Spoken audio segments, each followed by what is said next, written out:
نے اس کے اوپر الزام لگایا۔ میں نے ابھی عورتوں کے باب میں ایک جگہ بات کہی کہ شریعت اسلام نے عورتوں کا جتنا لحاظ کیا، پاسداری کی، جتنی رعایت کی ہے، اتنی کسی مذہب نے رعایت نہیں کی۔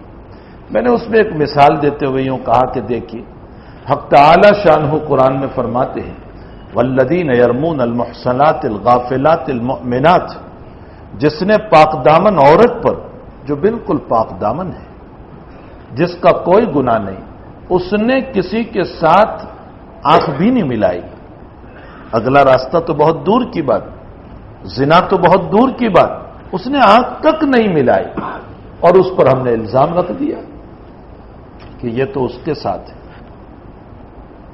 یہ عورت اس کے ساتھ ہے، یہ لڑکی اس کے ساتھ ہے۔ فرمایا قرآن نے کہ پاک دامن عورت پر جو بیچاری غافل تھی، اسے پتا بھی نہیں تھا، ہم نے جو الزام رکھا اس کا تو اسے پتا بھی نہیں ہے، اور ہم نے اس پر الزام رکھا۔ قرآن کہتا ہے کہ الزام رکھنے والوں کو کہو کہ 4 گواہ لاؤ، 4 گواہ، تمام مسئلے میں 2 گواہ، اس مسئلے میں 4 گواہ۔ کیوں؟ تم کسی کی عزت سے کھلواڑ کر رہے ہو، کسی کی عزت کو پامال کر رہے ہو۔ میرے بھائیوں، کسی کی عزت سے پامال کرنا، سنو حدیث، جناب نبی کریم صلی اللہ علیہ وسلم نے فرمایا جس نے میری امت کے مومن سے، چاہے وہ مرد ہو چاہے وہ عورت ہے، اس کی عزت سے کھلواڑ کیا، وہ قیامت کے دن میری شفاعت سے محروم ہوگا۔ بہت سخت وعید ہے جناب نبی کریم صلی اللہ علیہ وسلم کی۔ اور دوسری روایت میں حضرت نے ارشاد فرمایا جس نے کسی کی عزت سے کھلواڑ کیا، حق تعالی شانہ اس کی طرف قیامت کے دن نگاہ شفقت نہیں فرمائیں گے۔ تو جب ایک عورت پر تم نے الزام رکھا، قرآن کہتا ہے 4 گواہ لاؤ اس پر، وہ 4 گواہ نہیں پیش کر سکا، فجلدوہم 80 جلدہ، قرآن کہتا ہے اس کو 80 کورے مارو، اگر اسلامی حکومت ہے اس کو 80 کورے مارو، فجلدوہم 80 جلدہ۔ اور اس سے سخت بات آگے قرآن کہہ رہا ہے وَلَا تَقْبَلُوا لَهُمْ شَهَادَةً أَبَدًا، اور اس کی موت تک کوئی اسلامی کورٹ میں اگر وہ گواہی دینے آئے کسی سے متعلق بھی، اس کی گواہی موت تک قبول نہیں کی جائے گی۔ کیوں؟ کسی کی عزت سے کھیلا تو نے کسی کی عزت کو پامال کیا، شریعت نے تیری عزت کو مٹا دیا۔ اب تیری گواہی اسلامی کورٹ اگر ہے اور تو کسی کا گواہ بن کر کے آیا، اللہ کہتا ہے اس کی گواہی کو قبول مت کرو، وَلَا تَقْبَلُوا لَهُمْ شَهَادَةً أَبَدًا۔ ظاہر سی بات ہے کہ ایک عورت پر الزام لگانے کے باب میں قرآن کتنی سخت وعید بیان کر رہا ہے، کیا اس سے بھی بڑھ کر عورت کو کسی مذہب نے عزت دی ہے؟ جو اسلام نے عزت دی ایک عورت کو، کسی اور مذہب نے، تمام مذاہب کو آپ پڑھ لو، اس میں الزام لگانے والوں کی کوئی سزا نہیں ہے۔ آپ تمام ویدوں کو پڑھ لو، رامائن اور مہابھارت کو پڑھ لو، انجیل اور تورات کو پڑھ لو، بائبل پڑھ لو، تمام کتابوں کو پڑھ لو، کسی کتاب میں کسی عورت پر الزام رکھا کوئی مسئلہ نہیں ہے۔ یہ اسلام ہے کہ جس نے پاک دامن عورت کو ذلیل کرنے پر اتنی سخت سزا بیان کی کہ اگر وہ ثابت نہیں کر سکا 80 کورے مارو، اور موت تک اس کی گواہی قبول نہیں کی جائے گی۔ کہنے کا مطلب یہ ہے کہ اسلام میں عزت کی بڑی اہمیت ہے، بہت اہمیت ہے، کسی کی عزت سے کھلواڑ نہیں کرنا چاہیے۔ تو نبی اکرم صلی اللہ علیہ وسلم نے فرمایا کہ اگر تم سنی سنائی باتوں کو بیان کرو گے، اب واٹس ایپ پر اس کی بات سنی فوراً رکھ دی، اس کو سنا فوراً رکھ دیا، نہ معلوم کیا کیا سنا، اور اس کی عزت اس کے خلاف لکھتے ہی جا رہے، بدترین گناہ یہ ہے۔ کون سا؟ غیبت میں بدترین گناہ یہ ہے کہ تم نے کسی سے متعلق کوئی بات لکھ دی، جیسے واٹس ایپ پر لکھ دی۔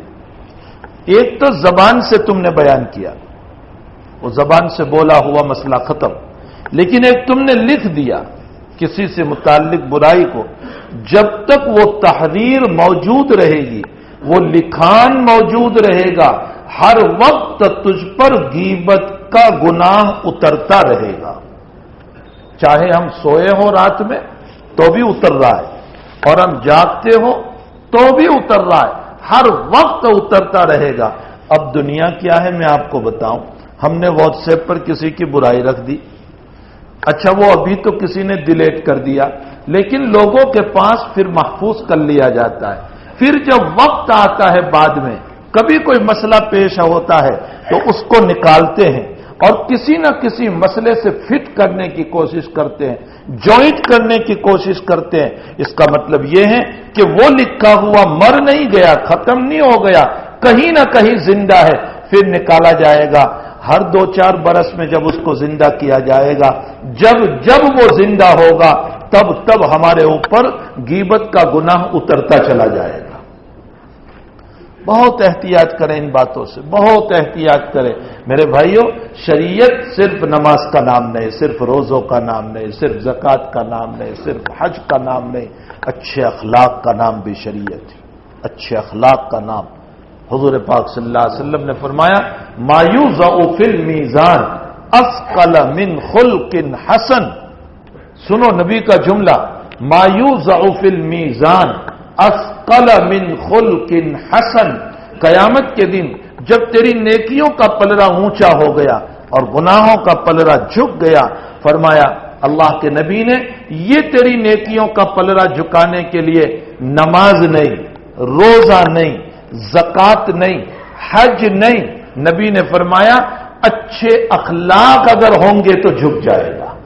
اچھے اخلاق، انسان کو اچھے اخلاق اپنانے کی ضرورت ہے۔ ہمیں چاہیے کہ ہم اچھے اخلاق اپنائیں، اچھے کیریکٹر ہمارے ہو۔ اگر ہمارے اچھے کیریکٹر ہوں گے تو اگر میری زبان سے میں کچھ بھی نہیں بولا، میرے اعمال خود ہی تبلیغ کا ذریعہ بن جائیں گے، میرے اعمال کے ذریعے سے دین پھیلے گا۔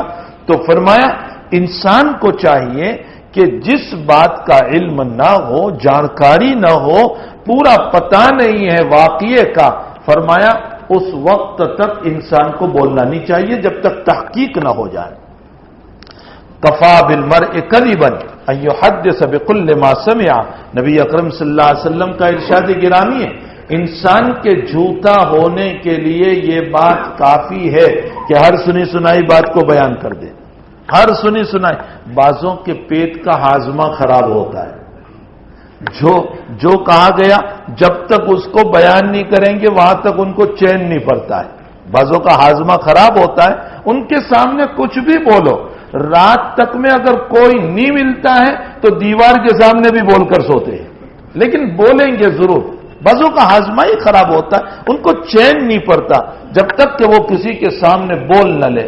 تو کفا بالمرء کذبا، بلکہ مسلم شریف کی ایک روایت میں ہے، حضرت ابو ہریرہ رضی اللہ تعالیٰ عنہ نے فرمایا نبی کریم صلی اللہ علیہ وسلم نے ارشاد فرمایا وہ انسان کبھی امام نہیں بن سکتا، رہبر نہیں بن سکتا، پیشوا نہیں بن سکتا، اسوا نہیں بن سکتا، مقتدا نہیں بن سکتا جب تک کہ تحقیق کر کے بات کو بولنے والا نہ ہو۔ اس لیے کہ اگر ہر سنی سنائی بات کو ہم بیان کرتے رہیں گے تو کچھ وقت تک تو لوگ ہماری سنیں گے، پھر پوچھیں گے اچھا کس نے بیان کیا، تو جب ہمارا نام آئے گا تو کہیں گے راوی ضعیف ہے، فوراً یہ کہہ دیا جائے گا کہ بھئی وہ تو ضعیف آدمی ہے، ایسے ہی باتیں بیان کرتا رہتا ہے، اس کی بات کا اعتبار نہیں، تو ہمارے اوپر راوی ضعیف ہے کا اطلاق ہو جائے گا، اور پھر ہماری بات کو کوئی سنے گا بھی نہیں، کوئی قبول بھی نہیں کرے گا، اور جب بات قبول نہیں ہوگی تو ہم پیشوا نہیں بن سکیں گے، ہم رہبر نہیں بن سکیں گے۔ حضرت علی رضی اللہ تعالیٰ عنہ فرماتے ہیں اگر تمہیں قوم کا رہبر بننا ہو، پیشوا بننا ہو، مقتدا بننا ہو، 4 باتوں پر عمل کرو۔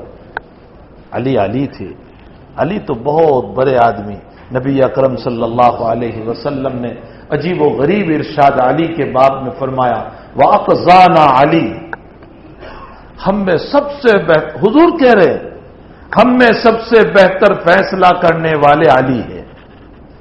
آپ صلی اللہ علیہ وسلم ہم میں سب سے بہتر۔ رومن جب فتح ہوا، روم جو اس وقت کی سپر طاقت تھی، جب رومن فتح ہوا اور اس کا تاج ہاتھ میں آیا، حضرت نے پیشین گوئی دی تھی اپنے زمانے میں کہ روم فتح ہوگا، اس کے کنگن ہاتھ میں آئیں گے اور اس کا تاج ہاتھ میں۔ آئے گا تو اس کا تاج ہاتھ میں آیا، اس کے تاج میں 120 کلو سونا تھا، 120 کلو سونا۔ اب آپ کہو گے وہ پہنتا کیسے تھا؟ پہنتے نہیں کہ وہ تو یوں لٹکایا ہوا ہوتا تھا، جو اس کی کرسی ہوتی تھی اس کے اوپر لٹکایا ہوتا تھا، اس کے نیچے جا کر بیٹھ جاتے تھے۔ یہ اس کے پہننے کا طریقہ تھا۔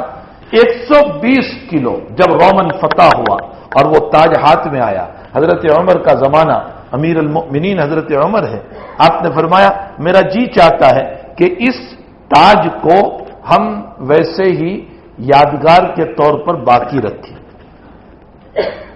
جیسے میوزیم میں چیزیں باقی رکھی جاتی ہیں، ہم اس کو کہ ہم نے سپر طاقت کو فتح کیا تھا، اس کے لیے ہم اس تاج کو باقی رکھیں۔ تو صحابہ سے مشورہ کیا، اس لیے کہ یہ تو مال غنیمت ہے، تو ظاہر سی بات ہے کہ سب کی رائے کی ضرورت ہے۔ حضرت عمر نے سب سے مشورہ کیا، عبد الرحمن ابن عوف سے، سعد بن ابی وقاص سے، جو بڑے بڑے صحابہ تھے ان سب سے مشورہ فرمایا۔ اخیر میں حضرت علی سے پوچھا، حضرت علی رضی اللہ تعالیٰ نے فرمایا حضرت اسلام کی یادیں باقی رکھی جاتی ہے، کفر کی یادیں باقی نہیں رکھی جاتی، یہ تو کفر کی نشانی ہے، اس کو باقی رکھ کے ہم کیا کریں گے؟ اسلام کی نشانی ہو تو اس کو باقی۔ حضرت عمر رضی اللہ تعالیٰ نے فوراً فرمایا اخزانہ علی، ہم میں بہترین فیصلہ کرنے والا علی ہے۔ تو حضرت علی رضی اللہ تعالیٰ نے فرمایا اگر تم امام بننا چاہتے ہو، پیشوا، قوم کے مقتدا، امام کا مطلب یہ مصلی کا امام نہیں، قوم کا مقتدا، قوم کے بڑے، قوم کے رہبر اگر تم بننا چاہتے ہو، 4 صفات اپناؤ، یاد رکھو ان 4 صفات کو۔ فرمایا ہنسنا کم کیا کرو، ہر وقت مذاق کرتے رہو گے، ہر وقت ہنسی مذاق میں لگے رہو گے، تمہارا وقار ختم ہو جائے گا۔ ہر وقت ہنسی مذاق اچھی نہیں ہوا کرتی، بقدر ضرورت ہنسیں۔ جناب نبی کریم صلی اللہ علیہ وسلم بھی مسکراتے تھے، ہنستے تھے، روایتوں میں ہے، بار بار حضرت کی روایتوں میں آتا ہے ہنسنا ثابت ہے، حضرت سے مزاح بھی ثابت ہے، کبھی حضرت صحابہ سے مزاح بھی فرمایا کرتے تھے۔ ایک صحابی رضی اللہ تعالیٰ عنہ آئے، فرمایا اللہ کے حبیب بیت المال سے مجھے سواری کے لیے اونٹنی دیجیے۔ حضرت نے فرمایا اونٹنی کا بچہ دوں گا۔ تو وہ کہنے لگے حضرت سواری کے لیے بچہ کس کام کا، مجھے تو اونٹنی چاہیے۔ حضرت مسکرائے اور فرمایا اونٹنی کتنی ہی بڑی ہو اپنی ماں کا تو بچہ ہی ہوگا، میں تجھے بڑی اونٹنی دوں گا لیکن وہ تو اپنی ماں کا بچہ ہی ہوگا نا۔ ایک عورت آئی، بخاری شریف میں روایت ہے، انہوں نے آ کر کے فرمایا یا رسول اللہ صلی اللہ علیہ وسلم میں جنت میں جاؤں گی یا نہیں؟ حضرت نے فرمایا کوئی بری جنت میں نہیں جائے گی۔ اب وہ رونے لگے، بری تھی وہ، عمر تھی ان کی صحابیہ کی، تو حضرت نے یہ ارشاد فرمایا ارے بری بھی، یعنی کوئی بڑھاپے کے ساتھ جنت میں نہیں جائے گا، اللہ سب کو جوان بنا کر جنت میں بھیجے گا۔ سب کی عمر 32 سال کی ہوگی، حدیث شریف میں ہے سب کی عمر 32 سال کی ہوگی۔ دنیا میں آفتاب کے نکلنے سے ہماری زندگی پر اثر پڑتا ہے اور روزانہ ایک ایک دن بڑھتا ہے، لیکن جنت میں آفتاب ہی کا مسئلہ نہیں تو زندگی میں بڑھنے گھٹنے کا مسئلہ بھی نہیں ہوگا، بس 32 سالیں ہمیشہ یہی عمر رہے گی، اس میں کوئی گھٹاؤ بڑھاؤ نہیں ہوگا کہ انسان کم عمر کا ہو جائے، زیادہ عمر کا ہو جائے کہ چلو ابھی 32 ہے، کل 33 ہو گئے، پرسوں 34 ہو گئے، پھر بوڑھے ہو گئے، وہاں یہ مسئلہ ہی نہیں ہوگا۔ وہاں کا مسئلہ حق تعالی شانہ نے دنیا کے ان جمیلوں سے پاک اور صاف بنایا۔ تو حضرت بھی مزاح فرمایا کرتے تھے، لیکن ہماری طرح مذاق نہیں جس میں کسی کی توہین ہو جائے، جس میں جھوٹ ہو، جس میں کسی کی بے عزتی ہو، یہ ایسی مذاق نہیں، مذاق ہو سچی بھی ہو اور ہنسنے کی بات بھی ہو، سچی بھی ہو اور ہنسنے کی بات بھی ہو۔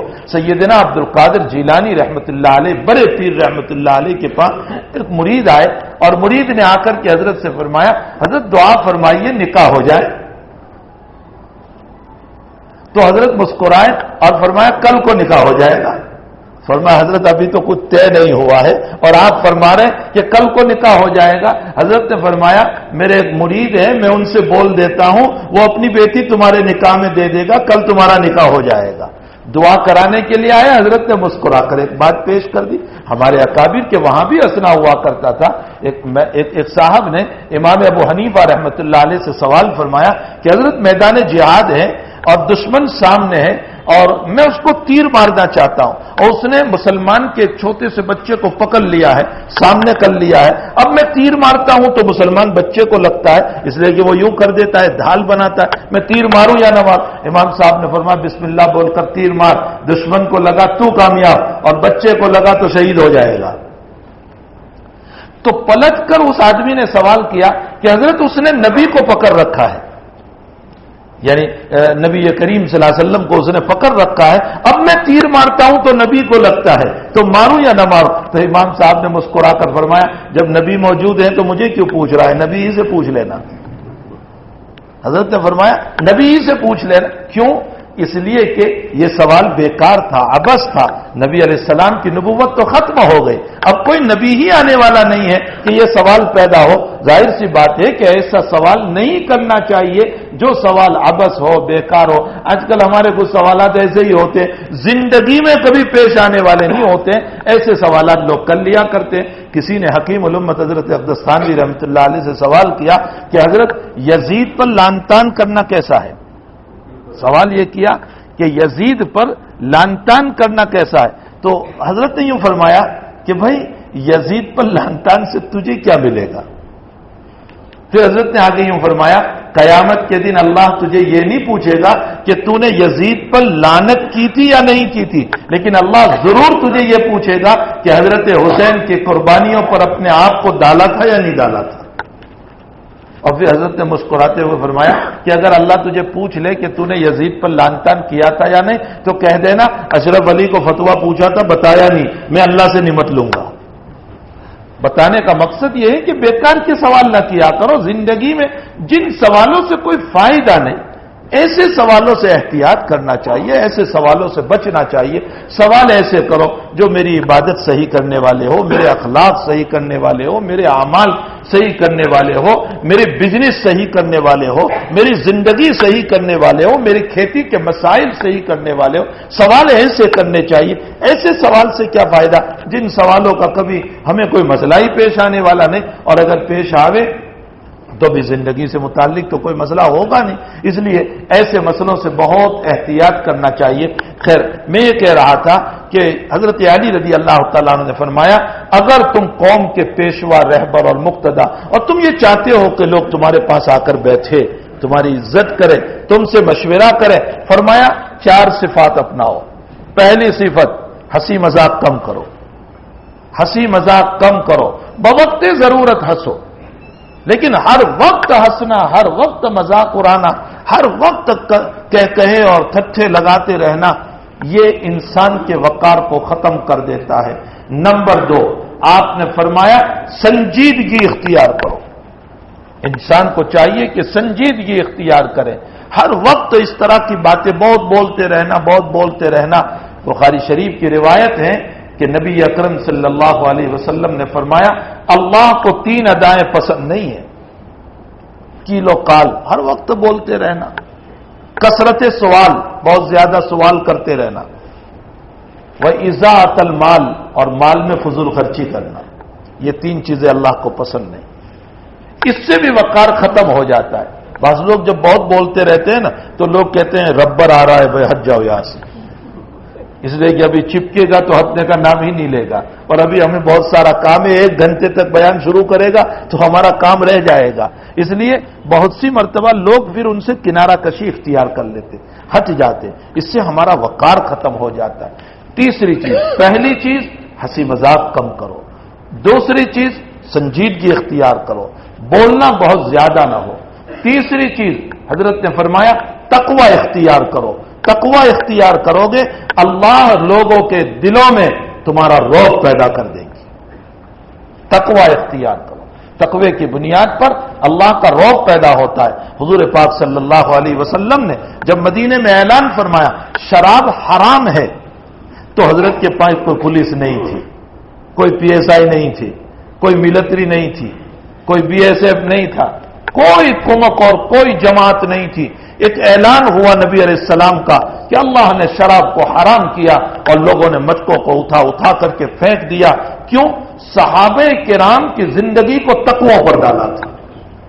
تقوی بہت بڑی چیز ہے، تقوی کے ذریعے سے انسان کا رعب پیدا ہوتا ہے۔ اور اسی لیے حضرت شاہ ولی اللہ صاحب رحمۃ اللہ علیہ نے فرمایا بادشاہوں کی حکومت لوگوں کے جسم پر ہے، تقوی والوں کی حکومت لوگوں کے دلوں پر ہے۔ بادشاہ کی حکومت لوگوں کے جسم پر ہے اور تقوی والوں اللہ والوں کی حکومت لوگوں کے دلوں پر ہے۔ اور کیسا تقوی؟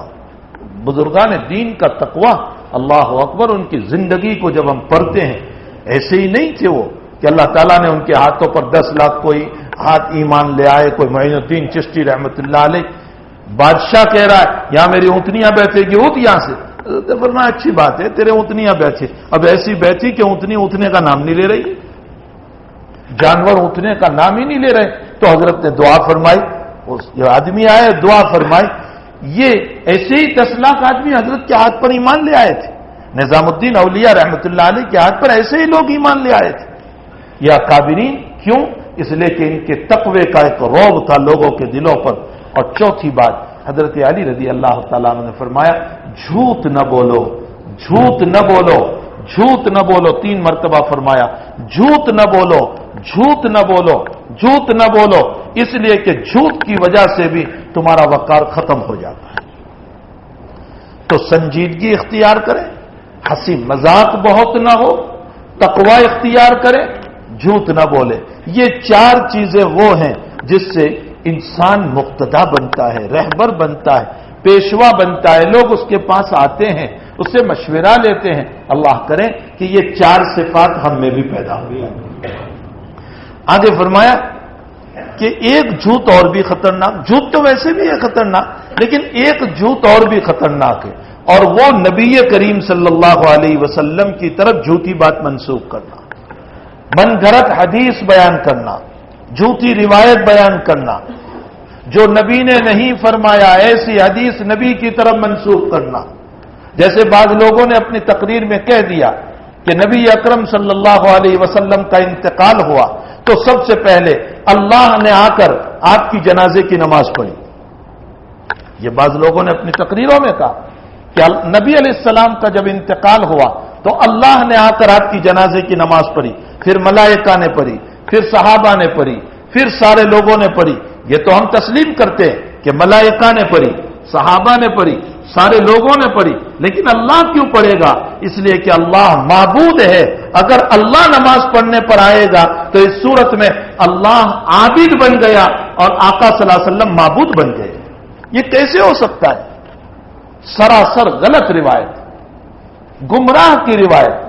اور یاد رکھو اللہ معبود ہے، معبود رہے گا۔ پھر ایک بات یاد رکھے، اللہ عبادت سے پاک ہے۔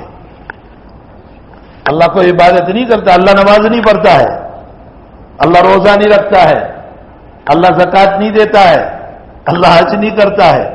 عبادتوں سے اللہ پاک ہے۔ تو ہم جو اللہ کے نائب ہیں، سنو غور سے، علمی بات ہے، میں نیچے اتر کر سمجھاؤں تاکہ سمجھ میں آ جائے۔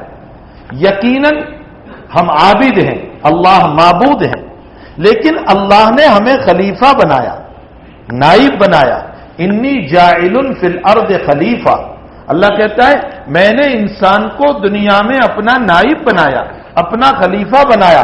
خلیفہ کا کام کیا ہوتا ہے؟ جو اصل کا کام ہوتا ہے۔ ارے بھائی، پرائم منسٹر کا جو کام ہوگا وہ نائب پرائم منسٹر کا بھی وہی کام ہوگا، پرمکھ کا جو کام ہوگا نائب پرمکھ کا بھی وہی کام ہوگا۔ مثلا ایک سنستھا اور ایک تنظیم ہے، اس کا ایک پرمکھ ہوتا ہے، ایک نائب پرمکھ ہوتا ہے۔ تو نائب پرمکھ کا کیا کام ہوتا ہے؟ جو پرمکھ کام کرتا ہے اس کے نہ ہونے کی صورت میں نائب پرمکھ وہ کام کرے گا۔ تو اب اللہ اصل ہے اور ہم اللہ کے نائب ہیں، ہم اللہ کے خلیفہ ہیں اس زمین کے اوپر۔ تو کس میں خلیفہ؟ جو کام اللہ کرتا ہے اسی میں ہم خلیفہ ہوں گے نا، جو کام اللہ نہیں کرتا اس میں ہم خلیفہ نہیں۔ اللہ عبادت نہیں کرتا ہے تو ہم عبادت میں خلیفہ نہیں ہوئے۔ سمجھ میں بھی آئے؟ ہم عبادت میں خلیفہ نہیں ہے۔ عبادت تو اپنی ذات سے تعلق ہے، نماز پڑھنا ہے، روزہ رکھنا ہے، زکوٰۃ دینا ہے، حج کرنا ہے۔ اللہ عبادت نہیں کرتا تو عبادت میں ہم اللہ کے خلیفہ نہیں۔ پھر کس میں ہم خلیفہ ہوئے اللہ کے؟ اللہ امر بالمعروف کرتا ہے، بھلائیوں کا حکم دیتا ہے، اللہ برائیوں سے روکتا ہے، کہتا ہے یہ کرو یہ نہ کرو، تو اللہ کا کام امر بالمعروف نہی عن المنکر، بھلائیوں کا حکم دینا برائیوں سے روکنا، تو اس میں ہم اللہ کے خلیفہ ہوئے اور نائب ہوئے، اس لیے بندہ امر بالمعروف اور نہی عن المنکر میں اپنے رب کا خلیفہ ہوا، اور اس کو زمین پر یہ کام کرنا چاہیے۔ دین کی اشاعت کے لیے، دین کو پھیلانے کے لیے ہمیں اس کام میں خلیفہ بنایا گیا ہے۔ نماز تو اپنی ذات سے تعلق ہے، اور اللہ خود نماز نہیں پڑھتا تو ہم اس میں خلیفہ کیسے ہو جائیں گے؟ روزہ وہ نہیں رکھتا تو ہم کیسے خلیفہ؟ تو یہ جو روایت بعض لوگوں نے نقل کر دی کہ جب اللہ کے نبی کا انتقال ہوا تو اس موقع پر سب سے پہلے اللہ نے نماز پڑھی جنازے کی، لا حول ولا قوہ، تم نے معبود کو عابد بنا دیا اور عابد کو معبود بنا دیا۔ اسی لیے جناب نبی کریم صلی اللہ علیہ وسلم نے ارشاد فرمایا، دیکھو میرے باب میں مجھے ایسے بڑھا چڑھا کر بیان نہ کرنا کہ جیسے عیسیٰ کے ماننے والوں نے عیسیٰ کو رب بنا دیا، تم مجھے اتنا نہ بڑھانا کہ کہیں تم مجھے بھی رب بنا دو۔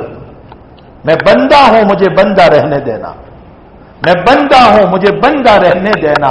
اسی لیے حضرات صحابہ نے آ کر کے درخواست کی نبی اکرم صلی اللہ علیہ وسلم سے، اللہ کے حبیب ہم رومن گئے تو وہاں ہم نے لوگوں کو دیکھا کہ اپنے بادشاہ کو سجدہ کر رہے ہیں، ہم ایران گئے ہم نے دیکھا کہ لوگ اپنے بادشاہ کو سجدہ کر رہے ہیں۔ اللہ کے نبی وہ تو کفر میں ہے، وہ تو اللہ کے باغی ہیں، اور ان کو لوگ سجدہ کر رہے ہیں، آپ زیادہ حقدار ہیں کہ آپ اللہ کے فرستادے ہیں، اللہ کے اولو العزم پیغمبر ہیں، آپ تمام نبیوں کے سردار ہیں، زیادہ حقدار تو آپ ہیں کہ آپ کو سجدہ کیا جائے۔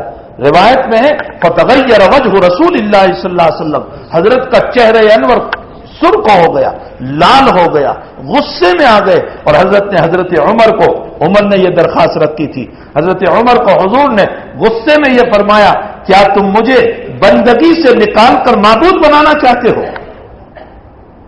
سجدہ صرف اسی اللہ کو ہوگا، سجدہ صرف اسی اللہ کو ہوگا۔ اور ایک جگہ پر پھر آپ نے ارشاد فرمایا کہ لو آمر احدا ان یسجد لاحد لامرت النساء ان یسجدن لازواجهن، میری شریعت میں اگر اللہ کے بعد کسی کو سجدہ کرنے کا حق ہوتا تو میں عورتوں کو حکم دیتا کہ اپنی بیویوں کو اپنے شوہروں کو سجدہ کرو۔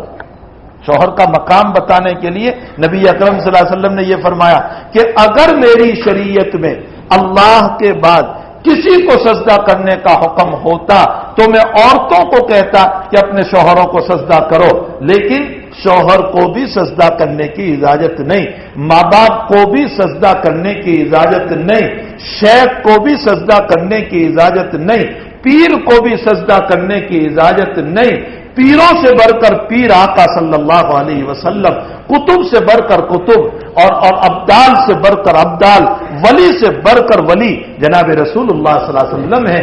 جب آپ کو سجدہ کرنے کا حق آپ نے منع کر دیا، حتیٰ کہ مرض الوفات میں جب دنیا سے رخصت ہو رہے ہیں تو آپ نے آخری جو نصیحت فرمائے اس نصیحت میں آپ نے یوں فرمایا، الا لا تتخذوا قبری وثنا، بخاری شریف کی روایت ہے، الا لا تتخذوا قبری وثنا، اگلا جملہ ہے لعنت اللہ علی الیہود اتخذوا قبور انبیائہم مساجدا، لعنت اللہ علی الیہود اتخذوا قبور انبیائہم مساجدا الا لا تتخذوا قبری وثنا، اللہ کی لعنت ہو یہودیوں پر، انہوں نے اپنے نبیوں کی قبروں کو سجدہ گاہ بنایا، نبیوں کی قبروں پر سجدہ کیا۔ اے میری امت خوب سنو اور خوب سنو، میری قبر کو بت خانہ نہ بنانا، یعنی میری قبر پر سجدے نہ کرنا۔ سختی سے حضرت نے منع فرمایا، میری قبر پر سجدہ نہ کرنا۔ بخاری شریف کی صحیح ترین روایت ہے، مسلم شریف کی یہ صحیح ترین روایت ہے۔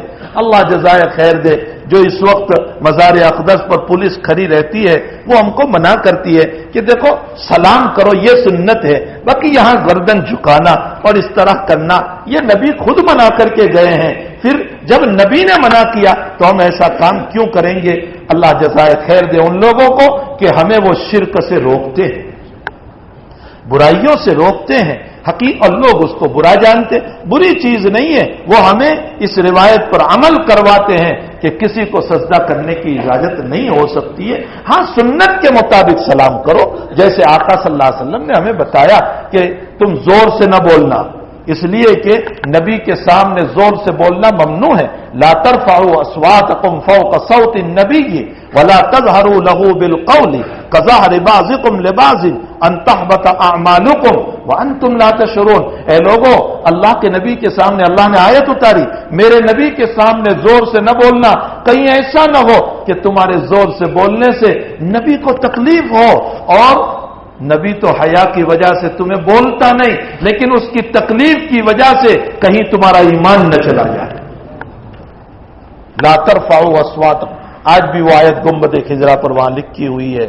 آج بھی کہا گیا، آج بھی نبی قبر مبارک میں حیات ہیں، زور سے نہ بولو وہاں. اور آگے فرمایا، اور تم نبی کو ایسے نہ بلانا جیسے تم دنیا میں ایک دوسرے کو بلاتے اے محمد، ایسے نہ بلانا. فرمایا ادب کے ساتھ یا رسول اللہ، یا حبیب اللہ، اس طرح کے کلمات سے بلانا. تو قرآن کریم کی آیت آج بھی وہاں لکھی ہوئی ہے.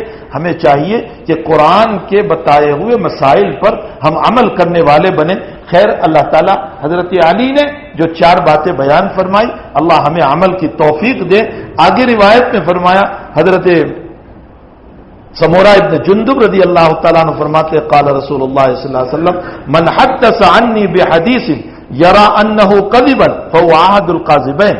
فرمایا جس نے میری طرف جھوٹی حدیث بیان کی، میں نے نہیں کہا، اور اس نے جھوٹی حدیث میری طرف بیان کر دی، منسوخ کر دی کہ حضور نے کہا ہے. بہت سے لوگ بزرگوں کے اقوال کو نبی کی طرف منسوخ کر دیتے. ایسا نہ کرو. جو بات نبی نے نہیں کہی وہ موضوع روایت ہے، اور موضوع روایت کو بیان نہ کرو. اسی لیے علماء میں بحث ہے کہ اس طرح موضوع روایت بیان کرنے والا، جھوٹی روایتیں بیان کرنے والا، آیا اس کی توبہ قبول ہوتی ہے یا نہیں؟ محدثین میں یہ بحث ہے. امام احمد ابن حنبل رحمۃ اللہ علیہ اور ابو بکر سیرفی رحمۃ اللہ علیہ فرماتے ہیں کہ جو جھوٹی حدیثیں بیان کرتا ہے حضور کی طرف جان بوجھ کر، ایک تو یہ ہے کہ پتہ نہیں تھا اور بیان کر دی، جان بوجھ کر اس کو پتا ہے کہ یہ حدیث غلط ہے پھر بھی حدیث کہہ کر بیان کر رہا ہے، تو امام احمد اور ابو بکر سیرفی دونوں بزرگ یہ فرماتے ہیں کہ اس کی توبہ مرتے دم تک قبول نہیں ہوگی. کیوں؟ دلیل بھی وہ پیش کرتے کہ اس نے نبی کو بدنام کیا، شریعت میں بدعت ایجاد کی، اور اسی کے ساتھ ساتھ تیسرا کام یہ کیا کہ شریعت نے اعلان کر دیا تھا الیوم اکملت لکم دینکم واتممت علیکم نعمتی ورضیت لکم الاسلام دینا. دین مکمل ہو گیا تھا، اور تو جھوٹی حدیث بیان کر کے یہ بتا رہا ہے لوگوں کو کہ ابھی دین مکمل نہیں ہوا. تو نے نبی کی ختم نبوت کا مسئلہ بھی اور ختم کتاب اور ختم حدیث کا مسئلہ بھی کھڑا کر دیا، اس لیے اس کی توبہ ہی قبول نہیں ہوتی. لیکن تمام علماء فرماتے ہیں کہ نہیں، توبہ قبول ہوگی. اگر وہ سچے دل سے توبہ کرتا ہے تو توبہ قبول ہوگی. حضرت امام نووی رحمۃ اللہ علیہ نے مسلم شریف کی شرح میں، جس کی کتاب ہم پڑھ رہے ہیں امام نووی کی، یہ امام نووی نے مسلم شریف کی شرح میں لکھا ہے کہ جب کافر سچے دل سے توبہ کرتا ہے، اس کی توبہ جب قبول ہو جاتی ہے تو اس کی بھی توبہ قبول ہو جائے گی. شرط یہ ہے کہ وہ سچے دل سے توبہ کرے اور آئندہ جھوٹی حدیثوں کے بیان کرنے سے پرہیز کرے، نہ بیان کرے تو. اور اگر توبہ کر کے بھی بیان کرتا رہا تو وہ توبہ ہی کہاں ہوئی پھر. اس لیے اللہ کے نبی نے فرمایا کہ جس نے جان بوجھ کر جھوٹی حدیث کو میری طرف منسوخ کیا وہ 2 جھوٹوں میں کا ایک جھوٹا ہے. 2 جھوٹے کون؟ ایک تو جس نے بیان کی وہ، اور ایک نقل کرنے والا. تو 2 جھوٹوں میں سے ایک ہوا. کہ آگے کی روایت میں اور ایک جھوٹ کا طریق بیان فرماتے ہیں. ان اسما رضی اللہ تعالی عنہ ان امرأة قالت یا رسول اللہ ان لی ذرة فهل علی جناح ان تشبعت من زوجی غیر الذی یعطینی فقال النبی صلی اللہ تعالی علیہ وسلم المتشبع بما لم یعط کلابس ثوب الزور. حضرت اسما فرماتی ہے کہ ایک عورت حضور کے پاس آئی، جھوٹ کی ایک شکل اور بتاتے ہیں ایک عورت حضور کے پاس آئی، فرمایا یا رسول اللہ صلی اللہ علیہ وسلم میری سوکن ہے، میری ایک سوکن ہے، یعنی میرے شوہر نے ایک دوسرا بھی نکاح کیا ہے، اب میں میری سوکن کو چڑھانے کے لیے اور میری سوکن کے دل میں میرے شوہر کی نفرت پیدا کرنے کے لیے میں اپنی سوکن کو یوں کہوں کہ ابھی جب یہ ہمارے شوہر سفر میں گئے تھے تو میرے لیے فلاں فلاں چیز لائے، حالانکہ وہ کچھ لائے نہیں ہیں، لیکن میں صرف اس لیے کہہ رہی ہوں جھوٹی بات تاکہ اس کے دل میں شوہر کی نفرت پیدا ہو، وہ لڑے اپنے شوہر کے ساتھ، اور جب وہ لڑے گی تو شوہر اس کو طلاق دے دے گا، اور جب وہ طلاق دے دے گا تو میں اکیلی رہ جاؤں گی، تو کیا میں یہ طریق اختیار کر سکتی ہوں؟ قربان جائیے، میں آپ کو یہاں ایک بات بتاؤں، قربان جائیے صحابہ کی بیویوں پر بھی، صحابیات پر بھی،